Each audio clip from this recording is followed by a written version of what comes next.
Hello friend, जदि किसी कथा आम देश उपरक आसे आम फैमिली उपरक आसे तो आम ऑटोमेटिक रिएक्ट करूँ। तो ये टाइम रे टिकटॉक भी से भाया किसी कम कर जो बहुत वेरीफाइड अकाउंट वाला भी टिकटॉक आईडी डिलीट मार्चंती।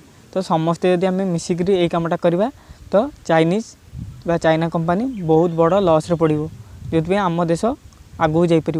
तो चलतु मुझे मो टिकटॉक आईडी डीएक्टिव कर अनुरोध जे आपण मैंने आपण आईडी सब डीएक्टिव करूँ, कहीं चाइना को यहाँ गोटे पनिश कर इजी मेथड बा सहज मेथड। तो चलते आरंभ करवा। यही टाइम रे गोटे भल अपॉर्चुनिटी समस्त मिली देशपाई किसी करने, यहाँ को हाथ छड़ा करते नहीं, कहीं चाइना को सबक शिखेबार ही अच्छी।